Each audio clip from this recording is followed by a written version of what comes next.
Eccomi qua mentre sfreccio felice sul mio nuovo gommoncino, in attesa di raggiungere il punto perfetto per andare sott'acqua. E qui, tra folli correnti, mare mosso e grotte, andremo alla ricerca di un pesce che molti di voi non hanno mai mangiato. Ma oggi lo cercheremo, lo cacceremo e lo cucineremo insieme. In Sardegna ci sono dei luoghi fantastici ma davvero difficili da raggiungere a pinne e per questo ho deciso di prendere un mezzo particolare. Siete pronti? Guardate quanto è bello! In preda alla voglia di esplorare ho preso un gommoncino gonfiabile. Questo non sarebbe altro che un tender per la barca a vela, però secondo me può farmi esplorare zone dove non sono mai riuscito ad arrivare. Perché pesano una cavolata. Il motore non consuma nulla, te portano ovunque. Vedete queste valvoline? Se le apro, l'aria non torna indietro. Se invece le chiudo è per sgonfiarlo. Ma vi giuro ci vuole un secondo. Sì, è vero, ci vuole un secondo, ma comunque il gommone è abbastanza grande.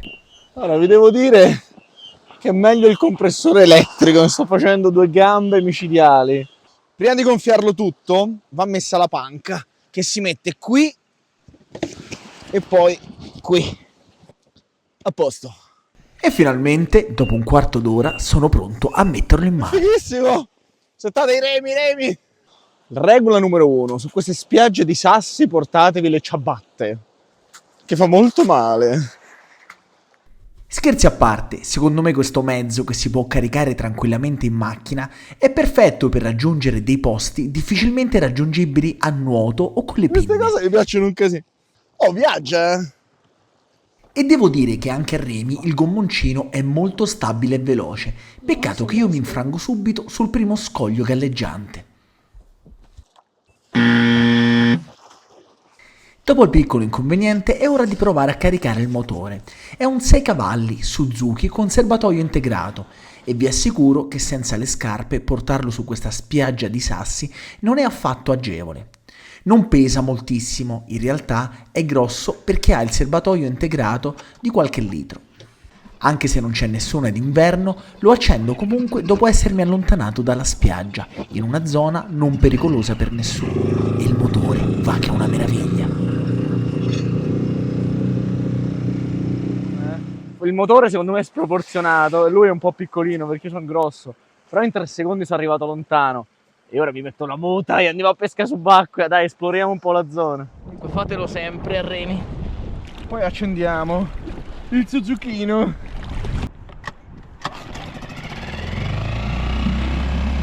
Accende subito, è un animale. Andiamo!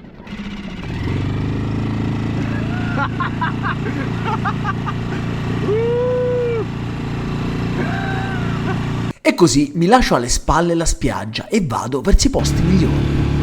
Beh, meglio di farsela a pinne, che dite? Primo posto, qui l'acqua è alta circa una decina di metri. Vediamo cosa c'è sotto. Facciamo prima un tuffino qui, vediamo se c'è qualcosa. Già non vedo nulla. Mentre carico il fucile osservo già il fondale che sembra abbastanza spoglio e privo di pesci. E se il buongiorno si vede dal mattino, probabilmente, anche facendo qualche aspetto, non incontrerò nulla. Però un tuffo è sempre meglio farlo. Ma comunque non mi sbaglio. Sul fondo c'è una forte corrente e da sopra non sembra. Però i pesci, come potete vedere, sono estremamente calmi e sparpagliati. Vuol dire che non c'è molto. Anche nel secondo tuffo le cose non cambiano affatto. Si vede giusto qualche tordo, qualche piccolo pesce pappagallo che nuota vicino al fondo. Però di grosse prede non si vede nulla. Rimango per circa 1 minuto e mezzo e alla fine decido di cambiare posto. Non mi fa impazzire, c'è nulla, quindi ci spostiamo più avanti. Anche se la risalita non è delle migliori. Stavolta decido di puntare diretto alla fine della scogliera, dove l'acqua è decisamente più alta e sicuramente ci potrà essere qualche pesce più interessante. Purtroppo dalla GoPro non si capisce, però qua ci sono delle belle onde e lasciare il gommone incustodito non mi sembra il massimo. Decido quindi di tornare indietro ed ormeggiarlo in una caletta un po' più riparata e fare un centinaio di metri a nuoto.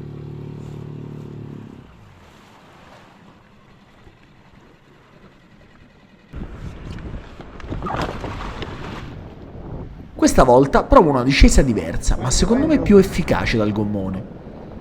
Qui l'acqua è decisamente più calma, andando fuori invece le onde cominciano a sentirsi. Guardate che paesaggio incredibile, questa è la magia che solo la Sardegna sa regalare. Qui il fondale è decisamente più interessante, ci sono dei grossi massi sommersi che creano un percorso ad ostacoli, dove è molto più facile effettuare la tecnica dell'agguato e magari sorprendere qualche pesce. E così mi infilo tra queste due rocce e comincio ad avanzare lentamente. Sulla destra si vedono dei pesci spaventati, mentre dalla sinistra scendono dei saraghi fasciati. Non sono grandi e decido comunque di continuare, sperando di intravedere una preda più interessante. In questo caso aspetto sempre, perché il pesce potrebbe portare qualche predatore più grosso, oppure qualche sargo che è ancora intento a mangiare e che non mi ha visto. Ma a parte i pesci che avete visto all'inizio non si muove nulla. Tuttavia i segnali sono positivi. In questo secondo tuffo un sarago spunta dalla parete di sinistra, però si tiene lontano e piano piano si allontana, impedendomi di scoccare il tiro. Decido comunque di avanzare. Di fronte a me infatti c'è una nuvola incredibile di pesci. Quelli più avanti sono delle castagnole, mentre dietro di loro ci sono tantissime occhiate. Il mare infatti è mosso e in queste condizioni le occhiate, che sono dei predatori, riescono a cacciare dei piccoli pesciolini o trovare dei residui di meduse di cui vanno ghiotte. Un terzo tuffo mi porta a raggiungere velocemente il fondo tra questo spacco di roccia.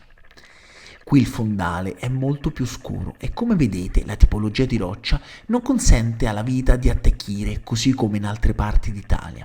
È la caratteristica delle rocce granitiche. Mi muovo piano piano. Qui la situazione è decisamente più interessante rispetto a prima e potrei sorprendere qualche bel pesce intento a mangiare. Osservo a sinistra e poi, sempre rimanendo nascosto dalle rocce, mi muovo gentilmente sul lato destro. Appena mi affaccio dal costone, lo vedo. Si tratta del pesce che stavo cercando, il pesce pappagallo del Mediterraneo, una specie molto abbondante in Sardegna e ottima da mangiare. Riesco ad avvicinarmi di soppiatto e scocco il tiro.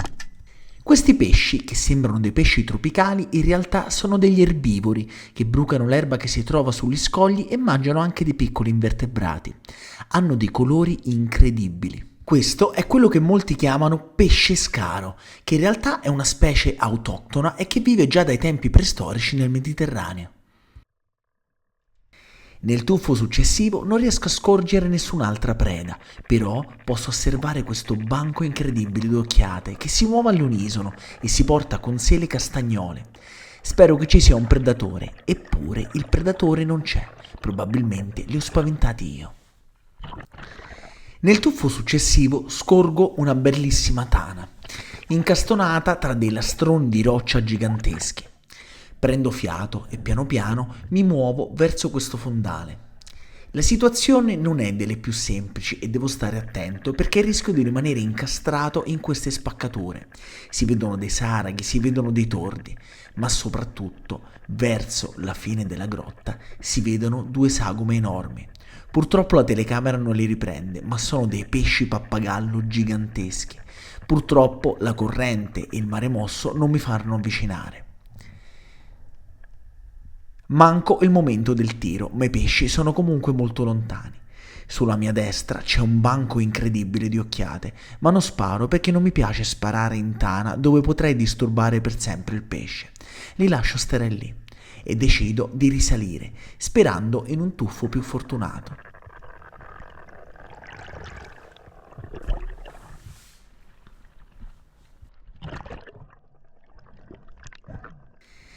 Nel tuffo successivo mi trovo in una zona di fortissima corrente. Scendo pinneggiando con tutte le mie forze e chiudo la letta dell'asta che si apre sempre.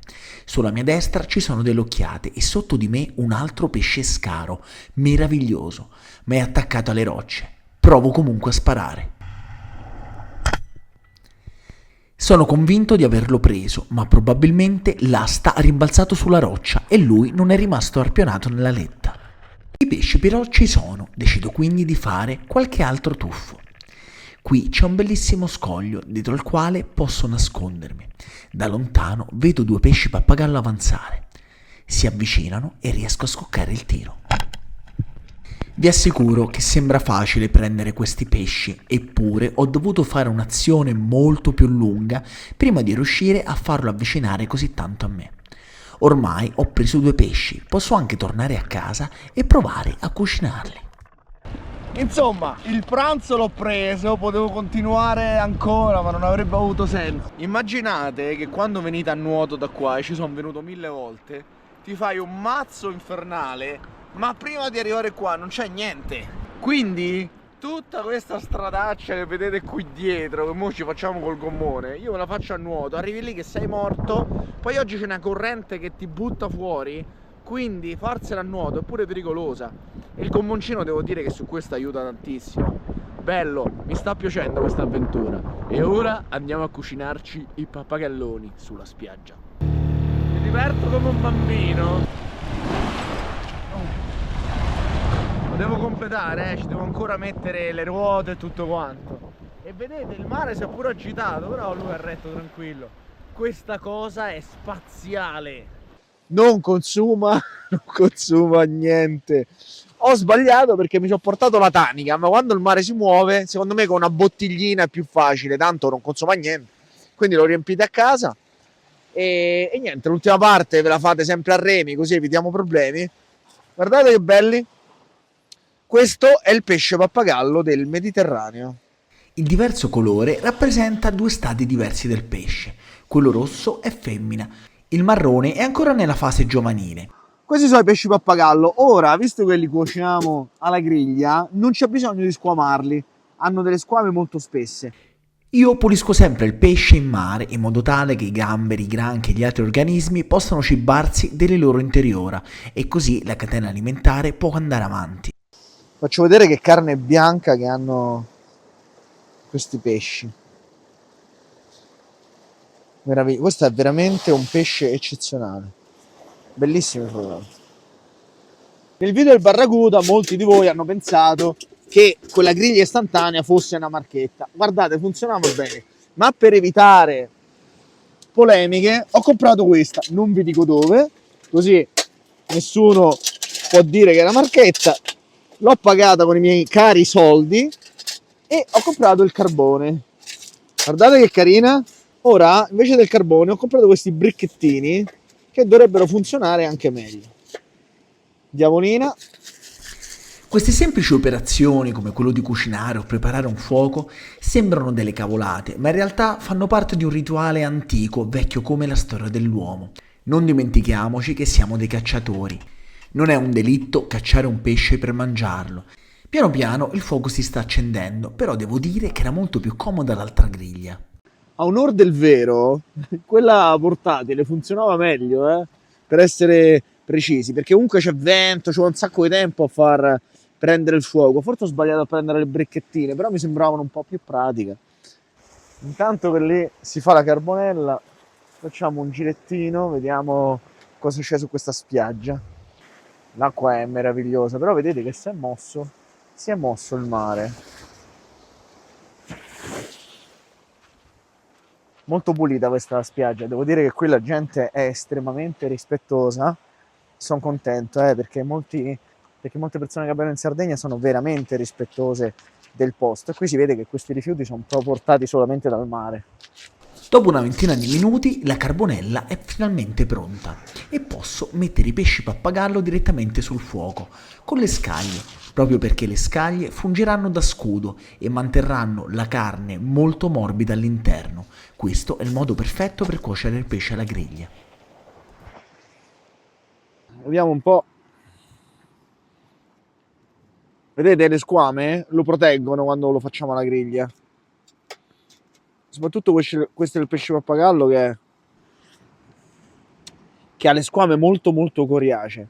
Oh, sembrava stupida sta griglietta, invece funziona. Guardate che carne. Lo rigiriamo. Potete criticarmi perché non ho strumenti per cuocere. Delizioso. C'ha un profumo incredibile, raga, ma io vivo delle avventure meravigliose. Poi questo gommoncino. E ora sto chiacchierando perché, vi dico la verità, sto seriamente pensando che forse un camper, un mezzo camperizzabile potrebbe essere l'ideale. Quindi scrivetemi anche cosa ne pensate nei commenti, perché a volte anche svegliarsi qui sarebbe stato diverso, no? Avere il gommoncino sulla macchina, sul camper in questo caso, poter avere un letto, cioè un'altra storia, la cucina. Secondo me è molto più bello. Stavolta semi organizzati, eh. Allora, i pesci sono fatti. Olè. Là. Guardate che bello. Ed è buonissimo, secondo me.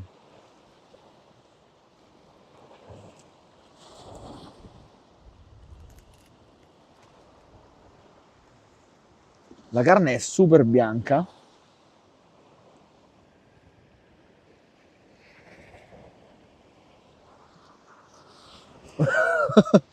Io lo so, per ogni pesce lo dico, però secondo me appena presi, mangiati, sono la fine del mondo. E questo è il vero senso della vita. Cioè, vedete, mo, al di là del gommoncino e tutto, questa cosa si può fare a costo zero. Andate senza gommone, lanciate una canna da pesca, vi raccogliete 2 asparagi. Il vero senso della vita, ragazzi, è questo. Godetevela ogni giorno. Appena c'è un po' di sole, via, fuori da casa e a fare queste cose incredibili. Ora, qui si pranza, che c'è fame. La prossima volta lo devo fare con i polpi e con le seppie. Sono decisamente più buoni e carnosi. E noi ci vediamo al prossimo video. Ciao ragazzi!